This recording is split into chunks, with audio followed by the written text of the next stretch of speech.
Welcome to the Brawn Sacrifice channel. This is now episode 13 of the 924S build, and this week is going to be finishing off the work where I cut the transmission tunnel open to accommodate the starter motor and basically just welding something in around that. So there's a link there for that particular episode. If you're completely new to this channel or to this particular build, then there's also a link up there for the build series if you want to go back and go back to the start and see what this is all about. So this week is going to be more cutting and welding, just basically finishing off that hole in the transmission tunnel. Hopefully going to make reasonable progress on that. I'm at least going to be welding to new metal rather than so much to the bodywork, which is where I was having issues last time. So get that done. And then there's a couple bits I just need to sort out on the starter motor itself and the bell housing, just to finish that off and get it cleaned up. To start with though, what I'm going to do is just whip round with a bit of the weld through primer, mostly on the outside, just to make sure that this section that I've cut out, where it's going to be welded over, if moisture or condensation or whatever gets in there, it's not going to then cause that to rust, because there's going to be some protection on there. I'm not going to be able to add this later really, so I need to get that done first of all. So,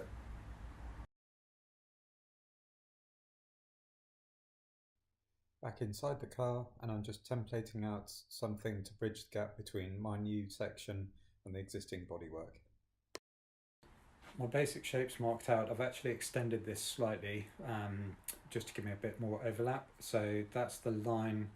Actually, I need to just double check the line at which it's going to need to be rolled on the radius, and then I'll get that done, and hopefully that will be a good match. I'll just use the same method that I did last time, so that gives me the as best a fit shape as I can get at the moment. That's cut roughly to shape, and it sort of fits okay. I think it's going to need to be, I'm going to need to take the approach of weld it and then start hammering it. As mentioned, this was pretty much what I did for at least an hour, if not longer, just repeating the process until I got as much welded on as I possibly could. I was unable to film the whole thing because I basically had to squash myself up there as best I could into the footwell. The space meant that I wasn't able to get all the way down the back end, but I don't think that that's going to be an issue with this being in the car and the unit being sealed from the outside. Right, so where I've made a little hole there, just where the metal's got a bit thin and I've been overzealous with the grinding on the other side, I'm just going to create a little patch panel, which I'm actually going to put over the top and then just tack it in on from the other side through the hole as well.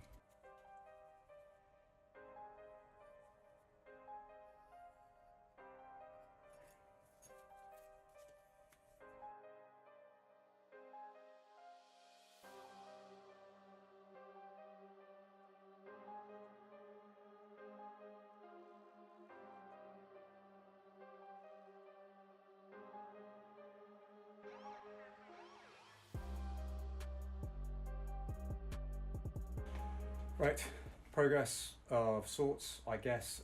Basically, the main bits, the cover is welded in there. It occurred to me, I've been obsessing over this thing, but the way that I've been whacking it around with a hammer, trying to get the things and the welds right and everything into shape, it's strong enough. I've not taken away the full seams around the original shape of the car, and not cut things down, which is why I've now got this little void that I need to fill. So yeah, it's clearly strong enough. It isn't something that is structural, so I think I've got enough there, so I'm happy with that. And it's now arts and crafts time again. This is the shape that I need for this little next fill piece, the penultimate piece hopefully. So I'm just going to mark this out, get it cut, and then get that into the car.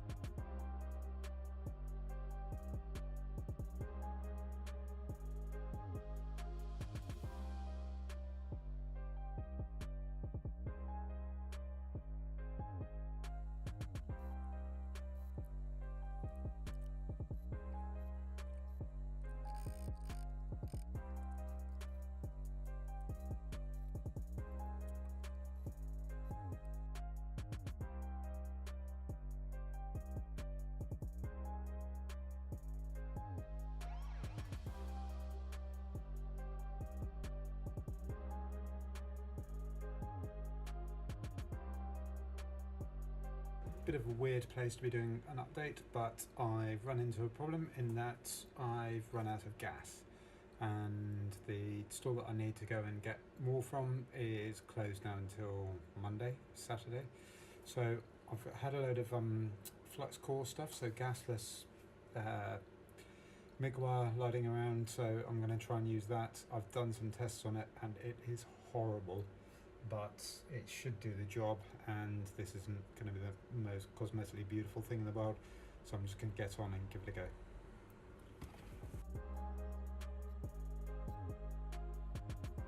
As it's now the form for this sort of thing, it's going to be a bit of welding, a bit of hammering, brushing, and then more welding.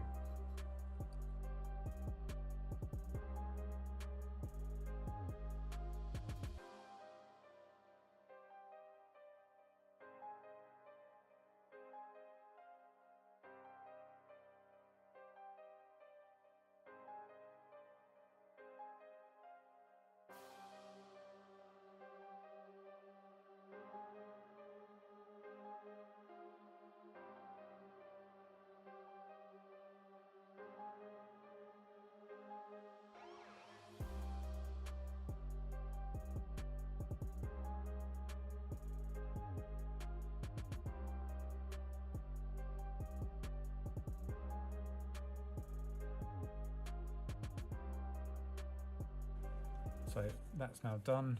Very ugly, but well, it's as much as I could get. So that back strip went on okay, and then this was just a series of tack welds as best as I could get them in on top of each other. So that's now sealed that cavity, so thankfully that little section is not going to now fill with water. And if you can see in there that there's now a gap here, so that's just going to call for a strip to go down that side and then down that, and then just bridge that across the best I can. Okay, the next step, I'm going to film as much of this as I can, but I think for access and working room it might not be that practical.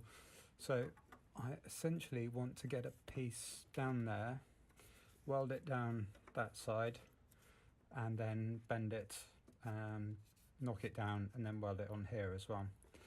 So the first job is going to be getting this bent to some sort of shape where it's going to go flush. So that seems to be a reasonably good fit now.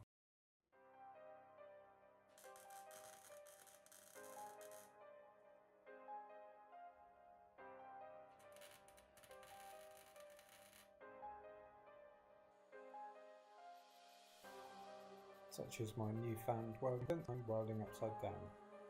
Actually, just putting in a series of tack welds, this actually worked quite well and was a lot easier than most of the rest of it.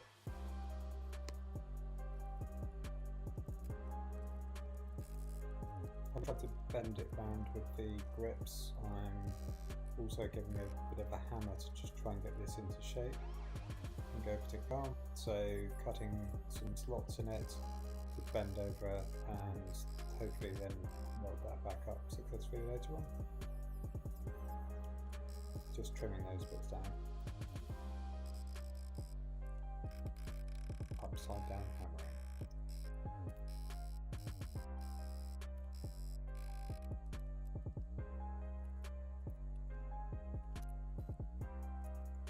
What you can't really see on here but need to be mindful of is the sealants and plating or whatever on this kept catching on fire, so be careful. Right, it's probably looking a bit fan footage horror film again, but just quick update on this. So that's all done, the welds are inside, it's sealed around the edge, which is good. It looks disgusting, but it does a job. I'm not going to try neatening it up, I'm just going to leave it as is. It's going to be sealed and then painted. What I need to do is where this bit has been built out a little, I just need to double check and make sure that the clearance is still okay. Well, it's definitely snug, but the clearance is there. I mean, around the starter motor. Now the main bit of work is complete. I just need to get it sealed basically just to keep any moisture out and stop any corrosion, particularly with the job that I've done. So I've gone with some, or I'm going with some Tiger Seal adhesive sealant, which I'm just going to run around the edges, across the seams, and hopefully that will work. This is paintable, so as soon as it's dry, I'll be able to then put some primer over the top.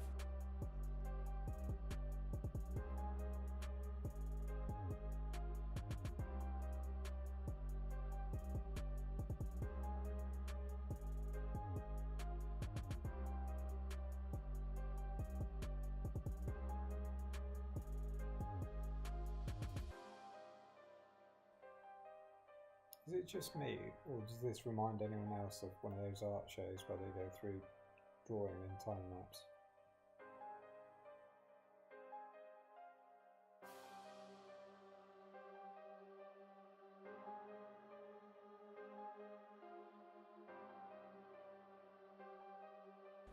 Right then, that's the cutout done, sorted, cut.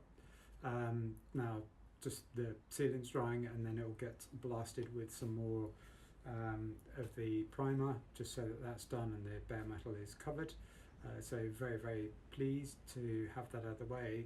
It wasn't the prettiest job in the world. I have, if this is a project that you're thinking of doing, the other way that I've seen people do it is just hammer the hell out of the transmission tunnel and knock it in. So that was the other option, but I felt that this was my preferred way of doing it, and possibly, not to cast judgment, for me it would be the better way of doing it, despite the welding quality. On the welding quality, one thing I did notice where I was saying that the flux core stuff was horrible, that's probably because I hadn't set the welder up properly. You're meant to reverse the polarity on it essentially, which I hadn't done. Yeah, idiots. Anyway, so that's that. I was hoping to get a couple of things done, but I've spent too long cleaning up, if I'm completely honest.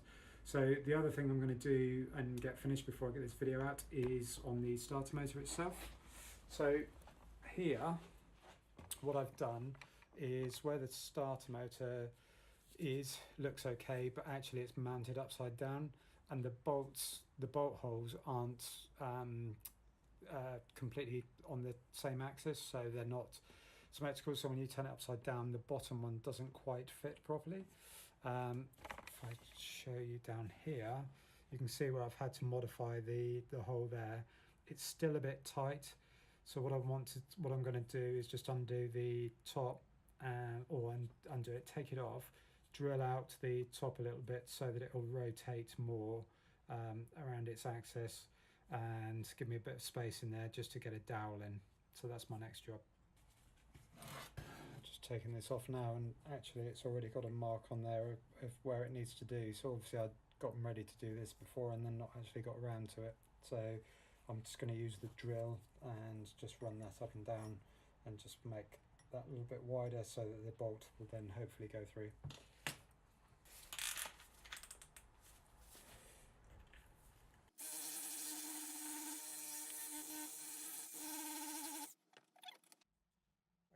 Here's my plan.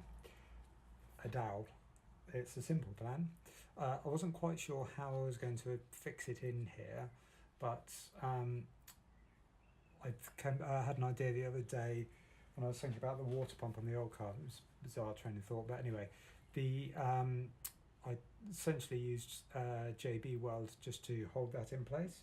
So I'm going to use this bolt, which it is going to go all the way in, just to get that into position so that I can see roughly where it needs to be. And then what I'll do just to get it started is I'll get some JB Weld in. Actually,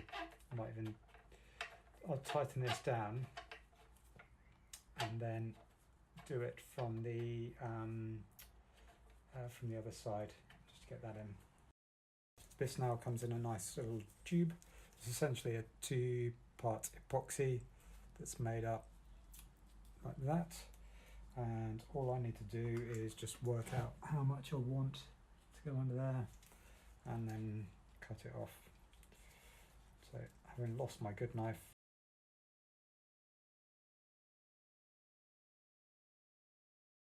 and just a question of scrunching it up, mix the two bits together. No, actually a bit dirty, so I'm not sure. Right, should be sufficiently kneaded in now. I have actually made far too much.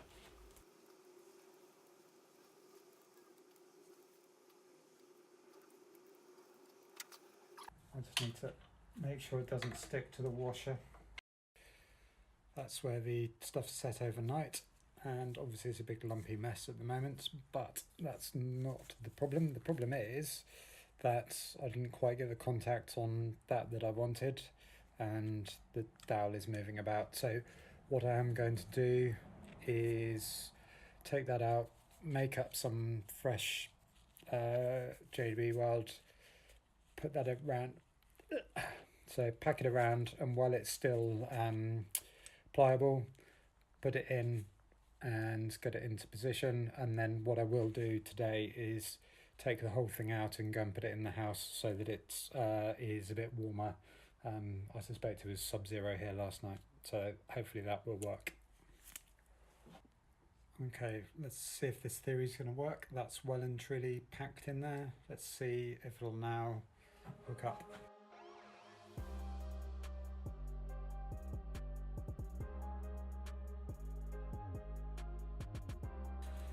Okay, that's lovely.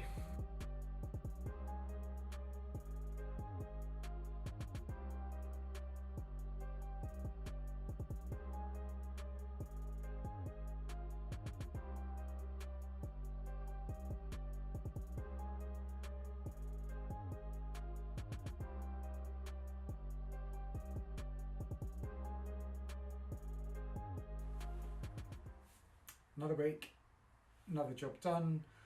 That's probably the last major piece of fabrication that I'm going to have to do. There'll be some smaller bits to come, mostly on the engine, but I'm almost through with that, thankfully. With the amount of repetition of work that I've already done, and also just doing the same things over and over again, I've got a feeling this was going to be a bit montagey, this one. Hopefully it wasn't too bad in that respect. But yeah, I spent a lot more time than would have made it into this.